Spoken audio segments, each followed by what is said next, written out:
네, 우리가 오랜만에 이제 사도신경을 다시 왔습니다. 이제 또 언제 다시 또 사도신경을 할지도, 이제 우리 다음 주에는 또 야외 예배로 가고, 그 다음 주 오후 예배는 구역 예배로 모이고, 이러다 보니까 이상하게 십계명은 이렇게 순차적으로 잘 간 것 같은데 사도신경은 2, 3주마다 한 번씩 하는 것 같은 느낌이 좀 들어요. 그럼에도 불구하고 여러분들에게 지금까지 배웠던 사도신경의 내용들이 사도신경을 늘 함께 할 때마다 기억나시기를 주님의 이름으로 축원합니다. 네, 기억나시죠? 네. 자, 오늘은 성령으로 잉태되어 나심을 믿습니다라는 제목을 가지고 함께 이야기를 할 건데요. 원래 제목은 더 길죠. 성령으로 잉태되어 동정녀 마리아에게 나심을 믿습니다까지 쓰려다가 주보에 쓸 자리가 없을 것 같아가지고 조금 줄여놨긴 했는데요. 아무튼 오늘은 마리아가 예수 그리스도를 탄생한 이야기에 대해서 우리가 함께 해보고자 합니다. 우리가 교회를 오게 되면 가장 많이 듣는 말이 뭔 말이냐면 당신은 죄인입니다라는 말을 가장 많이 듣게 될 것입니다. 아마 이 자리에 여러분들의 신앙의 연륜이 꽤 높다 보니까 그 신앙의 연륜에 따라서 수없이 들어봤을 거야. 당신은 죄인입니다. 당신은 죄인입니다라는 말을 수없이 들어봤단 말이에요. 그렇게 수없이 듣는 가운데서도 우리 안에서 내가 왜 죄인인가 하는 이러한 반박심이 생길 때가 꽤나 있어요. 그럼에도 불구하고 우리는 결론적으로 죄인이 확실합니다. 우리의 생각하는 죄와 성경에서 말하는 죄는 조금씩 다르다라는 것을 여러분들에게 지난번에도 말씀드렸어요. 우리 같은 경우에는 나라에서 정한 법을 범하게 되면 그걸 죄라고 말을 하고, 그렇게 범하는 사람을 죄인이라고 얘기한단 말이죠. 하지만 성경은 온 인류를 창조하신 하나님의 뜻에서 벗어나면 그걸 모두 다 죄라고 합니다. 그래서 성경에서 죄는 히브리어로 말할 때 하타라는 말을 쓰거든요. 그리고 헬라어로 말할 때는 하마르티아라고 씁니다. 이 헬라어 같은 경우에는 어디에서 왔냐면 관역에서 벗어나다라는 의미를 사용할 때 이 하마르티아라는 단어를 쓴단 말이야. 그래서 성경에서 말하는 죄는 내 마음과 나의 행위가 모두 하나님의 뜻과 조금이라도 벗어나면요, 그게 다 죄예요. 그게 전부 다 죄예요. 하나님이 태초에 세상을 창조하시고 인간을 만드셨죠. 그리고 인간과 약속을 맺었습니다. 그 약속을 우리는 신명기적 역사관이라고 말한단 말이에요. 내가 하는 말을 그대로 잘 지키고 살아가면 너희가 복받을 거고 형통할 것인데, 내가 한 말대로 제대로 살지 않으면 너희의 후손은 저주를 받을 것이다. 이게 바로 신명기적 역사관을 나타내는 거예요. 그래서 우리는 이러한 하나님과 약속을, 언약을 맺은 백성들이란 말이에요. 그런데 이러한 언약이 언제 깨졌냐? 하나님께서 사람을 만드시고 나서 선악과를 먹자마자 이 모든 언약들이 확 깨져버렸습니다. 즉 하나님이라는 관역에서 이때부터 벗어나기 시작한 거예요. 그래서 아담과 하와가 에덴 동산에서 지은 죄를 우리는 원죄라고 이야기를 하죠. 죄의 근원이라고 보시면 되겠습니다. 그래서 아담과 하와는 온 인류의 대표자였기 때문에 그 이들의 죄로 인해서 모든 인간이 태어남과 동시에 자동으로 우리는 뭐가 되는 거예요? 죄인이 되는 거예요. 우리 안에 죄라는 DNA가 있단 말이에요. 우리 안에 태어날 때부터 그 원죄에 해당하는 DNA가 있기 때문에 우리를 통해서 낳는 모든 자녀들, 더 앞으로 나오게 될 모든 후손들이 전부 다 뭐가 되는 거예요? 죄인이 되는 거예요. 이게 단 한 명도 예외는 없습니다. 로마서 5장 12절 말씀 한번 읽어볼까요? 그러므로 한 사람으로 말미암아 죄가 세상에 들어오고,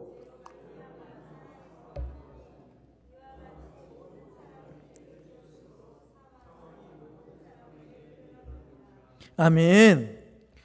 여기 정확히 써 있죠. 모든 사람이 죄를 지었으므로 사망이 모든 사람에게 이르렀느니라 라고 써 있단 말이에요. 그래서 우리가 모두 죄인이에요. 모두가 죄인으로 시작하는 거예요. 문제는 죄인은요, 반드시 처벌을 받게 되어 있는 거야. 근데 그 죄의 처벌이 어떻게 돼요? 죄의 삭은 사망.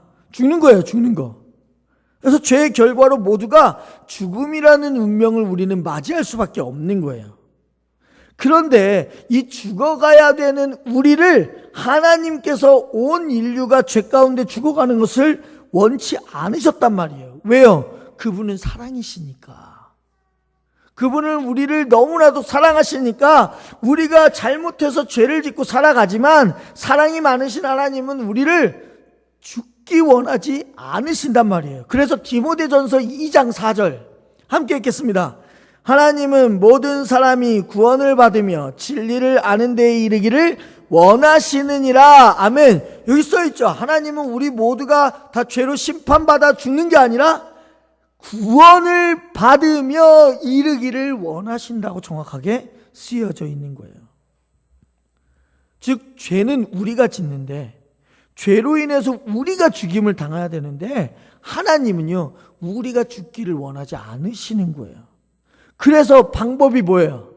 자신의 아들이신 독생자이신 예수님을 우리에게 보내주셨어요. 그래서 요한복음 3장 16절에서 말한 대로 온 인류를 살리고자 세상을 구원하시고자 하나님께서 예수 그리스도를 이 땅에 보내주셨죠. 그리고 그 하나님의 구원하시는 방법이 바로 오늘 우리가 보게 될 사도신경의 말인 거예요. 성령으로 잉태하사 동정녀 마리아에게 나시고라는 거예요. 여러분 이것은요 솔직히 말씀드리면 신앙 고백 정도의 내용이라고 볼 수는 없습니다. 왜요? 이거는 어마어마한 내용이에요. 이것을 온 인류를 죄에서 구원하시고자 하는 하나님의 구원의 방법에 대한 고백인데 이 고백을 우리가 정확히 알고 믿어야만 우리가 구원에 이를 수 있다는 것을 확신할 수가 있어요. 이 고백이요 여러분 제대로 믿어지지 않는 사람들이 너무 많아요. 사도신경이 여러 가지 12개의 고백들이 나온다고 분명히 말씀드렸어요. 그런데 가장 먼저 걸리는 게 어디냐면 여기에서 가장 먼저 걸리는 거야. 이건 내 이성적으로나 과학적으로나 논리적으로나 해석이 안 되기 때문에 여기에서 턱 하고 멈춰버리는 경우가 많단 말이야. 그러니 이번 시간이 어쩌면 우리에게 좀 중요한 시간입니다. 그러니 잠에서 깨어나십시오. 제가 앞에서 설교도 하고 있는데 솔직히 저도 졸려요. 왜냐면 오늘 점심 너무 맛있었어요. 저는 늘 생각하거든요. 저는 제 아내랑 이제 하루랑 같이 테이블에서 밥을 먹지 않습니까? 밥을 먹으면서 그런 생각을 한단 말이에요. 어쩌면 교회 어르신들은 왜 이렇게 음식을 다들 맛있게 하는 거야? 그 생각을 늘 한단 말이에요. 늘 할 때마다 저희가 어저께 저희 집에서 그 떡볶이를 해서 먹었거든요. 어제 저녁밥으로 떡볶이를 직접 만들어 먹었는데 오늘 점심에 떡볶이가 나왔잖아요. 그러면 이게 물릴만도 한데 맛이 완전 다른 거야. 너무 맛있게 먹었단 말이에요. 그러다 보니 졸린 거 당연해요. 모든 맛있게 먹은 음식은 그 다음에 바로 졸린 게 문제긴 하지만 그럼에도 불구하고 오늘 말씀을 좀 중요하게 생각하는 말씀이니까 여러분들이 잠을 이기시면서까지 꼭 끝까지 들어주셨으면 좋겠습니다. 자, 하나님이 온 인류를 구원하시고자 자기 아들을 독생자를 이 땅에 보내셨는데 온 인류를 자신의 아들이 구원하시기 위해서는 세 가지의 전제 조건이 필요해요. 세 가지의 전제 조건. 그 첫 번째 전제 조건이 뭐냐면 이런 거예요. 읽어볼까요? 시작. 네, 죄인을 구원할 수가 없어요.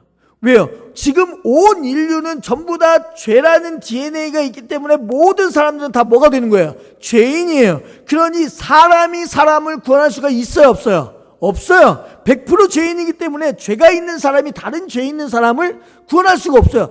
내 죄도 구원하지 못하는데 어떻게 다른 사람의 죄를 구원할 수 있겠냐라는 거예요. 반드시 나도 죄값으로 죽을 수밖에 없는 거예요. 그러니 남들을 살릴 수가 없어요. 그래서 죄인은 죄인을 구원할 수가 없어요. 자, 두 번째 보죠. 읽겠습니다. 죄가 없는 분이 필요하다. 자, 죄인인 사람이 죄인을 구원할 수가 없기 때문에 반드시 죄가 없는 무언가 다른 존재가 필요한 거예요. 사람이 아닌 다른 존재가요. 이 세상에 죄가 없는 사람이 아무도 없기 때문에 이 세상에 있는 분으로는 안 되는 거예요. 그래서 죄가 없으신 누가 직접 이 땅에 내려올 수밖에 없는 거예요? 하나님의 아들이신 예수님께서, 하나님 그 존재 자체가 이 땅 가운데 내려오셔야 된다고요. 그리고 세 번째 조건 읽겠습니다. 인간의 죄를 없애려면 반드시 인간의 몸을 입고 와야 한다. 자, 사람의 죄는요, 죄인인 사람이 해결할 수 없지만 사람의 죄는 사람이 받아야 할 똑같은 방법으로 죄를 없애야 되는 거예요.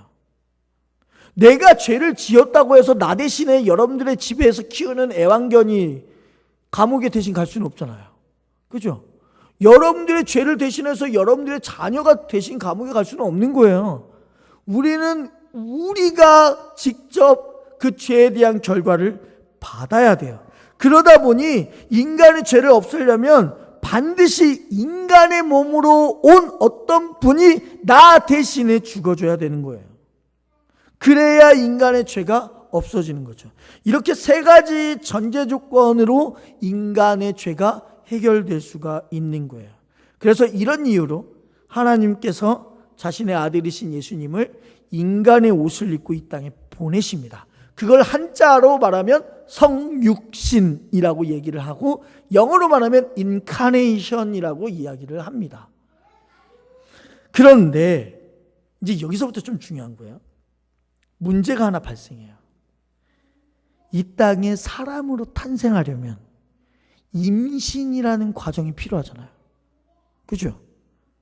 임신이라는 과정이 필요하려면 정자와 난자가 만나는 것이 필요해요.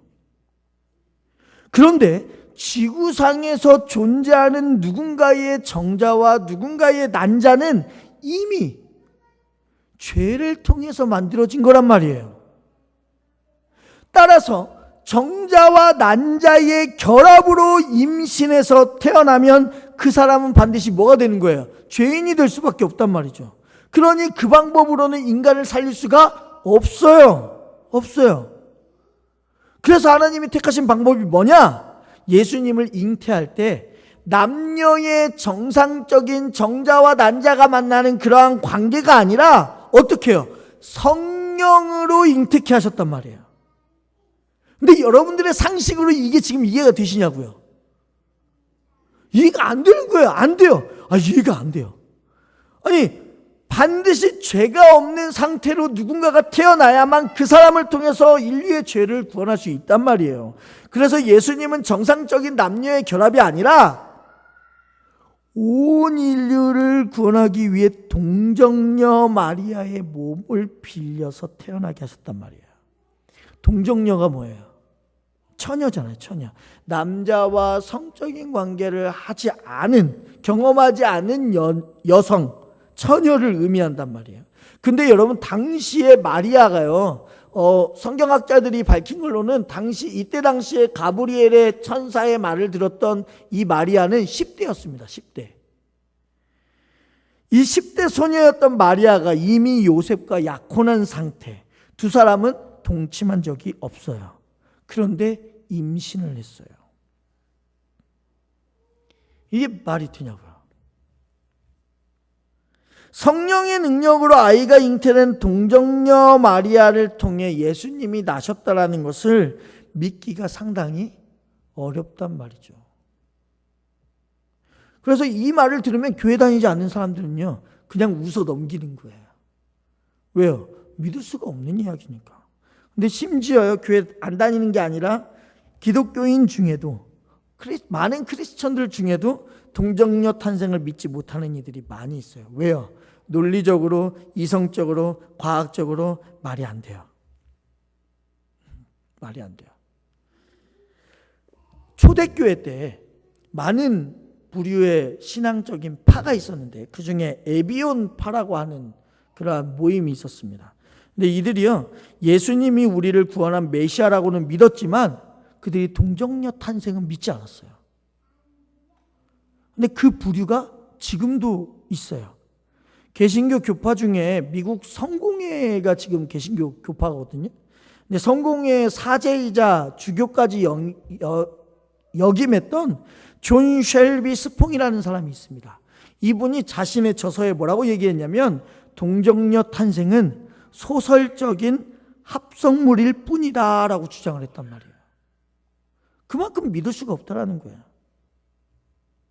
여러분, 예수님의 동정녀 탄생 여러분들은 진짜 믿어지십니까? 실제로 이런 일화가 있었다고 해요. 고 하용조 목사님께서 연예인들이 모인 교회를 이제 섬기는 가운데 연예인들을 데리고 이렇게 성경 공부를 하던 일이 있었대요. 마침 성경 공부를 진행하는데 그때 당시의 주제가 동정녀 탄생에 대한 주제였다는 거예요. 그러자 그 성경 공부를 참여하던 한 젊은 연예인이 손을 들고 목사님한테 이렇게 말을 하더라는 거예요. 목사님, 농담하지 마십시오. 어떻게 처녀가 아이를 낳습니까? 라고 말을 했다는 거죠. 그때 한참 고참이었던 고 구봉서 씨가 자리에서 일어나더니 이렇게 말했대요. 야! 마리아 신랑인 요셉도 믿었는데 네가 뭔데 안 믿어? 라고 얘기했다라는 거야. 물론 이거는 우스갯소리이겠지만 예수님의 동정녀 탄생에 대해서 믿지 못하는 분들이 저는 있을 수 있다고 생각해요. 일반적인 논리와 상식으로는 말이 안 되니까. 그래서 만들어진 것이 여러 가지 썰이 만들어지기 시작했는데 화면에 보이시나요? 네. 맨 처음에 만들어진 게 예수 사생아설입니다.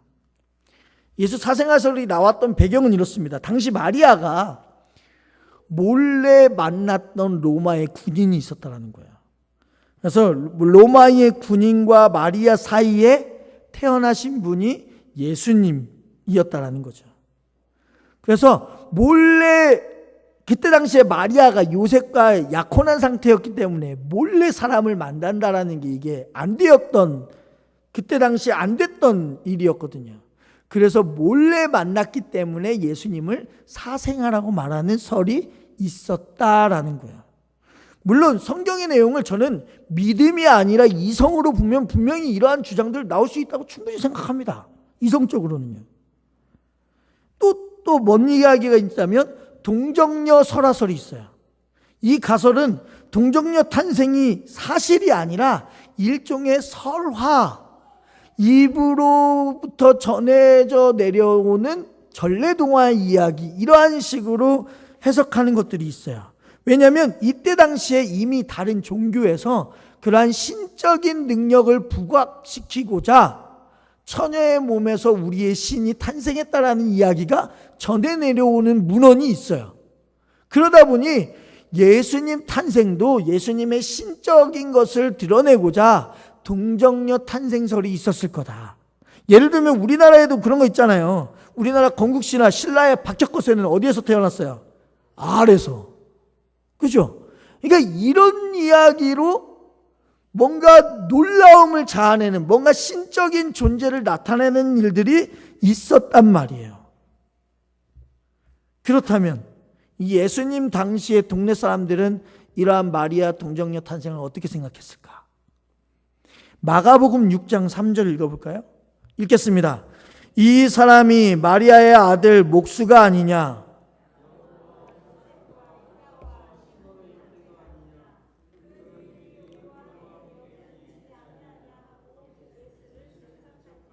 아멘. 그저 같은 동네 사람들은 예수님을 요셉과 마리아 사이에서 태어난 여러 자식 중에 한 명이라고 생각했단 말이에요. 그 동네에서 성령으로 잉태된 동정녀 탄생에 대해서 믿는 사람은요, 한 명도 없었어요. 한 명도요. 하지만 중요한 것은요, 예수님이 동정녀 마리아의 몸에서 성령으로 잉태되셔야만 우리가 구원에 이를 수 있다는 사실은 변하지 않아요. 이건 반드시 믿어야 되는 거야. 이 내용이 없이는요, 정확히 말씀드리면 우리가 구원에 다다를 수가 없어요. 사도신경에서 이 내용이 없으면요, 사도신경이 고백을 할 수가 없어요. 이것은요, 이성과 과학으로 납득이 되냐 안 되냐의 문제가 아니란 말이에요. 그러니까 우리는 사람인 존재다 보니까 항상 뭔가 우리 눈에 보여야 되고 뭔가 증명할 것이 있어야만 믿는단 말이죠. 예를 들면 제가 여러분들 앞에서 제 통장에 5억이 있습니다. 믿으실래요? 안 믿으실래요? 목사님은 거짓말 안 하시겠지. 그리고 믿으실 건가요? 5억이 있었으면 좋겠어요. 보여주지 않고는 못 믿는 존재가 바로 인간이라는 존재거든요. 그러다 보니까 수많은 여러 가지 이야기가 있으면 우리는 항상 머리를 굴립니다. 그게 어떻게 가능하지? 이게 어떻게 가능하지? 근데 여러분, 이 동정녀 탄생, 성령으로 잉태되어서 처녀의 몸에서 예수님이 나셨다라는 것을 여러분 이성과 과학적으로 접근하면 아무리 해결책을 마련해봐도 해결책이 없어요. 그러면 이건 뭘로 접근해야 되냐? 믿음으로 접근할 수밖에 없어요. 도대체 성경의 내용은 사실이 아니고 믿음으로 접근하는 게 세상에 어디 있겠습니까? 근데 제가 초반에 사도신경 맨 처음에 설교했던 거 혹시 기억나세요? 우리가 성경을 읽을 때 창세기 1장 1절의 말씀이 믿어지지 않으면 성경의 모든 내용은 믿어지지 않습니다. 창세기 1장 1절이 뭔데요? 태초에 하나님이 천지를 창조하시니라. 아무것도 없는 거에서부터 태초에 하나님께서 말씀으로 천지를 창조하시고 흙으로 사람을 빚으셔서 그 코에 생기를 불어넣으시사 생명이 되었다라는 사실을 여러분들이 믿으신다면 전능하신 하나님이 처녀의 몸에서 아이 하나 태어나게 하시는 것은요, 쉬워요. 없는 걸 있게 하시는 분이라니까요. 없는 걸. 아무 생명체가 없는 이들에게 코에 생기를 불어넣으시니까 생명체가 되게 하시는 분이라니까요. 그러니 처녀의 몸에서 아이 하나 나오는 건요, 누워서 떡 먹기예요. 그러면 채 하나? 자, 아무튼 그렇단 말이에요. 쉬운 거예요. 쉬운 거. 하나님께서 있어서는요. 그러니 우리 하나님은, 우리는 반드시 어떠한 것이 있어야 되냐면 믿음의 고백을 해야 될 때는 반드시 믿음의 고백을 해야 되는 거예요. 과학적으로 접근하는 것이 아니라 믿음으로 접근해야 될 때가 있다고요. 그 믿음으로 접근해야 될 때. 여러분 생각해 보세요. 과학적으로 예수님이 지금 여러분들과 함께 계신 거 어떻게 증명하실 겁니까? 이건 믿음으로밖에 증명하지 못해요. 믿음으로밖에요. 우스갯소리지만 여러분, 만약에 정말 먹고 살기 힘든 나라 가운데 그 나라가 코카콜라라는 이 콜라를 한 번도 맛본 적이 없다고 생각합시다. 그러면 그 나라 사람에게 코카콜라가 있다고 말하는 게 쉬울까요? 없다고 말하는 게 쉬울까요? 정답부터 말씀드리면 있다고 말하는 게 쉽습니다. 왜요? 없다고 말하려면 전 세계에 있는 코카콜라를 싹 없애버려야 됩니다. 왜요? 만약에 그 코카콜라를 한 번도 맛보지 못한 나라에서 누군가가 유학을 가거나 누군가가 어딘가를 나가서 코카콜라를 보게 되면요, 그럼 큰일인 거예요. 그런데 코카콜라가 있다라고 증명할 수 있는 방법은요, 누군가 하나 데려와서 한 방울이라도 맛보게 해주면 되는 거야. 그럼 그 사람이요, 나 코카콜라라는 것을 먹어봤는데 너무 맛있었다고 이렇게 증명할 수가 있는 거예요. 우리에게도 마찬가지예요. 과학적으로 해결하지 않는 것은 믿음이라는 게 우리에게 있는 거예요. 믿음이라는 게. 특별히 신앙적인 거에서는 믿음이 과학과 이성을 이기는 거예요, 여러분. 믿음이 없이는 우리 죄송하지만 교회 다니기가 진짜 힘들어요. 그래서 우리 하나님이 능치 못함이 없다라는 사실을 여러분들이 반드시 알고 이 사도신경의 모든 내용을 고백하셔야 되는 거예요. 하나님이 우리를 구원하기 위해 예수님을 성령으로 동정녀에게 잉태시키셨는데 주목할 점이 있다면 이 프로젝트를 언제 가동하셨냐? 바로 인간이 죄를 짓자마자 가동하셨다는 거예요. 창세기 3장에서 인간이 죄를 짓습니다. 그리고 나서 이 프로젝트를 바로 가동시키는 거야. 창세기 3장 15절 한번 읽어볼까요? 내가 너로 여자와 원수가 되게 하고 내 후손도 여자의 후손과 원수가 되게 하리니 여자의 후손은 내 머리를 상하게 할 것이요 너는 그의 발꿈치를 상하게 할 것이니라 하시고. 아멘. 여기에서 말하는 여자의 후손이 누군지 다 아시잖아요. 예수님이에요. 나중에 한 여성의 몸에서 아이가 태어나게 될 것이고 그 아이가 사단의 권세를 이기고 우리를 구원시킬 거라는 사실을 창세기에서부터 죄 짓자마자 하나님께서 이 프로젝트를 가동시키신 거예요. 또한 예수님께서 태어나시기 무려 700여 년 전에 선지자 이사야를 통해서 이렇게 얘기하셨어요. 처녀가 아들을 낳게 될 것이고 온 인류를 죄에서 구원할 것이다 라고 말을 했단 말이에요. 700년 전에요. 그리고 700년 이후에 때가 차서 하나님은 천사 가브리엘을 마리아에게 보내셨고, 그런 다음 네가 임신할 거야, 너를 통해서 인류를 죄에서 구원할 예수가 태어나실 거야 라고 말을 해주는 거예요.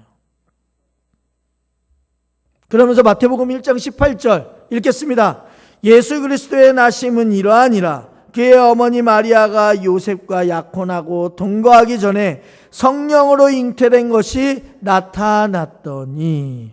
성경은 분명하게 얘기하고 있죠. 죄 없는 하나님의 아들이 인간의 옷을 입고 이 땅에 오신 유일한 방법이 뭐라고요? 동정녀 탄생이라고요. 그래야만 우리를 죄에서 구원할 수가 있는 거예요. 그래야만. 여러분 혹시 조금씩 믿어지십니까? 죄송한 표현이지만 믿으셔야 돼요. 이거는 내가 믿어져야 돼 이런 게 아니라 믿으셔야 되는 거예요. 믿으셔야 되는 거예요. 우리가 보지 않고도 증명하지 않고도 믿을 수 있는 것들이 있잖아요. 예를 들면 이 세상에 지금 우리가 숨 쉴 수 있는 것은 보이지 않는 공기가 있습니다. 그걸 우리는 믿어요. 그렇죠? 왜요? 우리가 숨을 쉬면서 살고 있으니까요. 우리와 전혀 한 번도 일면일식하지 않았던 이순신 장군이 있다라는 것을 우리는 믿어요. 한 번도 만나본 적이 없는데도 불구하고 우리는 믿어요. 마찬가지예요.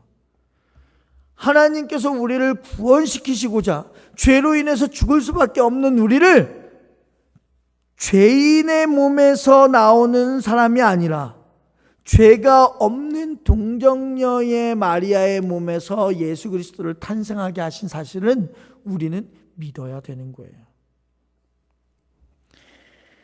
한쪽에서 이 하나님의 구원 계획을 그 구원 계획 가운데 사용했던 이제 마리아를 한쪽에서는 지나치게 대단하게 보는 입장이 있잖아요.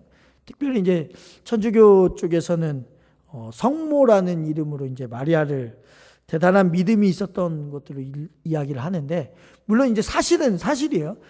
마리아가 대단한 믿음이 있었다라는 것은 누구도 인정을 할 수밖에 없는 거예요. 왜요? 말씀드렸잖아요. 10대라니까요. 10대. 중고등학생밖에 안 된 여자에게 너 임신할 거야, 너에게서 메시아가 태어날 거야 라는 예언이 내려온 거라니까요. 그리고 남자도 모르는 여자아이가 그 내용을 받아들여서 예수님을 10달 동안 뱃속에 품고 탄생시킨 것은 솔직히 대단한 믿음이 아니면 못할 일이에요. 대단한 믿음은 맞아요. 그런데 여기에서 중요한 것은요, 너무 마리아 중심으로 가면 위험해지는 거예요. 마리아는요, 정확히 말씀드리면 예수님 탄생에서 사용된 그 안에 마리아가 중요한 게 아니라 하나님이 중요하신 거예요. 마리아는 사용된 한 여인에 불과해요. 아니, 마리아가 그래도 예수님을 탄생하셨는데 마리아가 한 사용된 인물에 불과하다는 게 너무한 말 아닙니까? 여러분, 우리는 기억하셔야 될 게 있는데, 예수님께서는 성경에 나오는 인물, 굳이 그 인물 아니고도 다른 이들을 들어 사용하셔서 자신의 모든 일들을 행하실 수 있는 분이에요. 하나님이 아브라함에게 이렇게 얘기해요. 내가 돌들을 들어서라도 그들을 사용할 수 있다라고 얘기한단 말이에요. 하나님 못하실 게 없는 분이란 말이에요. 제가 이전 교회에 있었을 때 어린이부 학생이 저한테 말하는 게 있었어요. 아니, 이 원죄 때 아담과 하와에게 선악과를 먹게 한 뱀이 진짜 너무나도 나빠요. 그럼 앞으로 동물원에 가서도 뱀을 보지도 않고 이제 뱀을 무조건 멀리 할 거예요. 뱀하고 친하게 안 지낼 거예요. 막 이러면서 뱀을 정말 나쁘게 보는 거예요. 그러면서 이제 저한테 초등학교 6학년 하나가 저한테 말하는 게 뭐냐면, 아니, 의사들을 상징하는 마크에 혹시 뱀이 들어가 있는 거 아세요? 네. 의사들을 상징하는 그 엠블럼이라고 하죠. 마크에 뱀이 들어가 있습니다. 그 이유가 뱀이 지식적으로 지혜적으로 뛰어난 동물이라는 거예요. 우리도 뭐 성경을 통해서 그렇게 아담과 하와를 꼬실 정도로 지혜가 있는 동물이잖아요. 그러니까 이 친구가 궁금해한 거예요. 아니, 분명히 성경에서는 뱀을 되게 나쁜 것으로 보는데 왜 우리는 최고의 직업이라고 불리우는 의사들에게 이 뱀에 대한 엠블럼 마크가 있을까요? 이렇게 물어보는 거죠. 그래서 제가 그 친구한테 해준 말은 이거였어요. 하나님은 특별히 많은 동물 중에 뱀을 사용하신 거예요. 다른 동물로도 그 모든 죄를 일으킬 수 있는 동물들을 하나님께서 정하시면 수없이 많은 거예요. 예를 들면 기드온의 300용사 이야기 아시죠? 하나님께서는 왜 300명을 사용하셨을까요? 뭐 정확히 많은 학자들이 정말 이유를 발견하고자 수없이 노력한 것들이 썰로 많이 나와 있거든요. 근데 단순히 하나님의 뜻은요, 그냥 적은 숫자 사용하기 위해서 300명 사용하신 거예요. 뭐 누가 물을 먹을 때 뭐 무릎을 꿇고 먹었냐, 두 손으로 먹었냐, 고개를 숙이면서 먹었냐, 이러한 것은 아무 쓸데가 없는 거예요. 왜요? 하나님은 그냥 단순히 숫자 적은 거를 원하시는 거예요. 누구를 사용하든지 상관없는 거예요. 근데 괜히 그 물에다가 어떠한 의미를 넣어놓고 뭐 엎드려 먹은 사람에게 뭐 그걸 의미를 붙여서 기도라는 내용으로 이야기하고 이런 건 절대 틀린 내용이에요. 틀린 내용이에요. 하나님께서는요, 무엇을 하시든지 다른 것들로 하나님의 구원의 계획을 이끌어 가신단 말이에요. 이끌어 가시는 거예요. 그래서 마리아도 그 중에 하나인 거예요. 이 동정녀 탄생에 대해서 가장 중요한 것은 동정녀가 아니라 하나님께서 우리를 어떻게 구원하시느냐의 방법을 우리는 거기에 초점을 맞춰야 된다는 거예요. 그래서 사도신경에서 어떻게 고백하는 거예요? 동정녀 탄생만 이야기하는 게 아니잖아요. 뭐라고까지 이야기해요? 성령으로 잉태되었다고 얘기하는 거예요. 만약에 정말 동정녀를 주장하시기를 원하신다면, 동정녀가 부각되기를 원하신다면 성령으로 잉태되었다는 말이 아예 빠져야 돼요. 그럼 누구에게만 초점이 가요? 마리아에게만 초점이 가죠. 그때는 마리아한테 그렇게 말할 수 있죠. 성모라고 말할 수 있겠죠. 그럴 때는. 근데 분명히 사도신경에서 이야기하시잖아요. 성령으로 잉태되어 동정녀 마리아에게 나시고, 그죠? 성령으로 잉태되었다는 것은요, 사람이 한 일이 아니라는 거예요. 남녀관계에 의한 잉태가 아니라 전능하신 하나님의 프로젝트 속에서 초자연적으로 이루어진 임신이라는 거예요. 그래서 우리의 구원과 관련된 모든 일은 오직 하나님의 능력으로만 가능한 거예요. 다른 방법이 절대 없어요. 능력? 우리가 구원받기 위해서 뭔가 해야 된다? 죄송하지만 전혀 없습니다.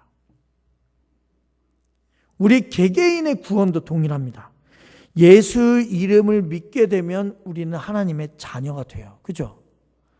인간의 DNA를 통해서 구원에 이르는 사람은 아무도 없어요. 그래서 성경에서 이야기하잖아요. 마태복음 1장 12절 13절 말씀 함께 읽겠습니다. 영접하는 자 곧 그 이름을 요한복음이죠. 죄송합니다. 요한복음 1장 12절 13절 읽겠습니다. 영접하는 자 곧 그 이름을 믿는 자들에게는 하나님의 자녀가 되는 권세를 주셨으니 이는 혈통으로나 육정으로나 사람으로의 뜻으로 나지 아니하고 오직 하나님께로부터 난 자들이니라 라고 써있단 말이에요. 그러니 우리는 믿음에 있어서요, 아니 우리 아버지가 목사인데요, 우리 아버지가 장로님인데요, 우리 엄마 권사님인데요, 이렇게 해봤자 그건 나의 구원과는 아무 쓸데가 없다라는 거예요. 온전히 영접하는 자, 예수님의 이름을 믿는 자만이 구원을 받을 수가 있는 거예요.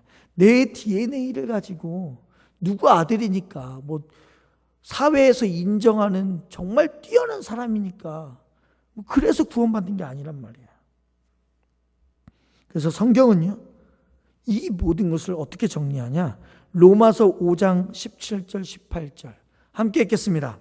한 사람의 범죄로 말미암아 사망이 그 한 사람을 통하여 왕노릇하였은즉 더욱 은혜와 의의 선물을 넘치게 받는 자들은 한 분 예수 그리스도를 통하여 생명 안에서 왕노릇하리로다. 그런즉 한 범죄로 많은 사람이 정죄에 이른 것 같이 한 의로운 행위로 말미암아 많은 사람이 의롭다 하심을 받아 생명에 이르렀느니라. 아멘. 즉 예수님의 성육신과 동정녀 탄생은 온 인류를 구원하고자 하시는 하나님의 유일한 방법이셨다는 사실, 죄 없는 하나님의 아들이 인간이 되신 이걸 믿을 때 우리에게 있어서 구원은 제대로 확신을 가질 수 있게 되는 거예요. 그래서요, 요한일서에서는 마지막으로 뭐라고 말하냐? 요한일서 4장 2절 읽겠습니다. 이로써 너희가 하나님의 영을 알지니 곧 예수 그리스도께서 육체로 오신 것을 시인하는 영마다 하나님께 속한 것이요 라고 되어 있어요. 육체로 오신 것을 시인하는 이마다, 동정녀 탄생으로 인하여서 성령으로 마리아에게 잉태된 것을 믿는 이마다 하나님께 속하였다라고 성경은 이야기하고 있는 것이죠. 그래서 이 사도신경의 세 번째죠. 이 세 번째, 동정녀 마리아에게 성령으로 잉태되었다라는 것은 우리가 이거를 과학적으로나 논리적으로나 이성적으로만 다가가는 것이 아니라 뭘로서 다가가야 된다고요? 믿음으로만 다가가야 되는 문제라는 사실. 그리고 기억해야 될 것은 이 모든 구원의 프로젝트는요, 다른 사람이 아니라 여러분 각자 한 명 한 명을 살리고자 노력하신 하나님의 역사라는 거예요. 나를 구원하기 위해, 우리를 구원하기 위해 하나님이 엄청난 프로젝트를 가동시키셨다는 거. 나 한 명을 얼마나 사랑하셨으면, 여러분들 각자를 얼마나 구원하기를 원하셨으면 사람들에게 이해되지 않는, 정말 믿음의 능력으로밖에 이해할 수 없는 이런 일들을 하나님께서 계획하셨겠어요. 하나님도 이러한 프로젝트 짜기 위해서 얼마나 머리가 아프셨을까요? 그죠? 정말 머리가 아프셨을 거라고 저는 생각을 해요. 엄청난 생각이잖아요. 사람이 생각지도 못하는 이러한 일들을 행하셨단 말이죠. 그러니 우리 사랑하는 광림교회 성도님들, 이제 사도신경을 고백할 때마다 이 고백이 정말 하나님이 우리를 사랑하시는구나, 이걸 절실하게 느낄 수 있는 사도신경의 고백이 되시기를 주님의 이름으로 축원합니다. 기도하겠습니다. 사랑해 주님, 성령으로 잉태되어서 동정녀의 뱃속에서 예수 그리스도가 탄생하셨다라는 이야기, 어쩌면 이성적으로, 과학적으로, 논리적으로 아무리 우리의 머리를 굴려봐도, 여러 가지 가설을 세워봐도 우리 가운데 이해되지 않는 이야기입니다.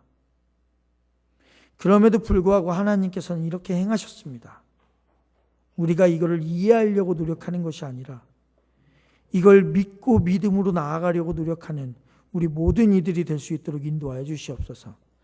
태초에 하나님이 천지를 창조하셔서 자연 만물을 창조하여 주시고 우리 인간을 창조하셨다는 사실을 믿고 있다면, 한 여성의 몸에서 아이를 잉태시키는 것쯤은 하나님에게 있어서 아무런 일이 아닐 줄로 믿습니다. 능치 못하심이 전혀 없으신 우리 하나님께서 정말 우리가 인간이 생각하지도 못할 일들을 무엇이든지 하실 수 있는 분임을 우리가 믿는 믿음으로 나아갈 수 있도록 인도하여 주시옵소서. 그리하여 마리아의 몸에서 태어난 예수 그리스도를 통하여 우리를 너무나도 사랑하여 주시사 죄로 인하여 죽지 않기를 원하시는 마음에 이러한 프로젝트를 가동하셨다는 사실을 우리가 깨닫고 하나님이 나를 얼마나 사랑하셨는지를 믿고 나아갈 수 있는 우리 모든 성도들이 되도록 인도하여 주시옵소서. 예수님의 이름으로 기도드립니다. 아멘.